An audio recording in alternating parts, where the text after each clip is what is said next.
நபியிடத்திலே ஒரு வாலிபர் வந்து அனுமதி கேட்கிறார் விபச்சாரத்திற்கு. ரசூலுல்லாஹ் கொஞ்சம் தலையை தாழ்த்தி கொஞ்ச நேரத்திற்கு பிறகு எழுந்து சொன்னார்கள், உன் தாயோடு செய்வதற்கு அனுமதி அளிக்கிறேன் செல். யா ரசூலல்லாஹ், தாயோடு ஒரு மகன் விபச்சாரம் செய்வார், அப்படியா? உன் சகோதரியோடு செல். சகோதரியோடு ஒரு மனிதன் விபச்சாரம் செய்வான். உன் சாட்சியோடு செல், உன் மாமியோடு செல். அவர் கேட்டார், ரசூலுல்லாஹ் என்ன பேசுகிறீர்கள்?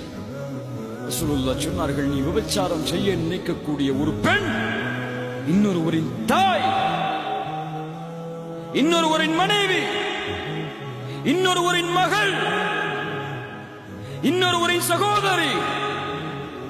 எப்படி உன் சகோதரியிடத்தில், உன் தாயிடத்தில், உன் சாட்சியிடத்தில், உன் குடும்பத்தில் பிறந்தவர்களிடத்தில் செய்து அவர்களுடைய பெற்றோர்களுக்கும் அவர்களுக்கும் அநீதம் செய்வதை நீ பயப்படுவாயோ, அதுபோல் அந்த பெண்ணும் இன்னொரு தந்தைக்கு பிறந்த குழந்தை, இன்னொரு கணவனின் மனைவி, இன்னொரு சகோதரனின் சகோதரி, அவர்களுக்கு அநீதம் செய்வதை எப்படி விரும்புவாய்?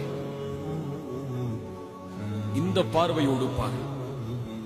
பெண்ணை ஒரு கண்ணியமுள்ள படைப்பாக கருது, உனக்கு சமமுள்ள படைப்பாக கருது. உனக்கு எந்த உணர்வு இருக்குமோ கண்ணியத்தில், மரியாதையில், அதுபோல் ஒரு பெண்ணை பார். கண்ணியத்தோடு, மகிழ்வோடு, ஒரு கவர்ச்சி பொருளான பார்வையாக உன் பார்வையில் ஒரு பெண்ணை நீ பார்த்து விட்டால் உன் ஆண்மைக்கு அது இழுக்கு. நபி யூசுப் அதை பார்க்கவில்லை.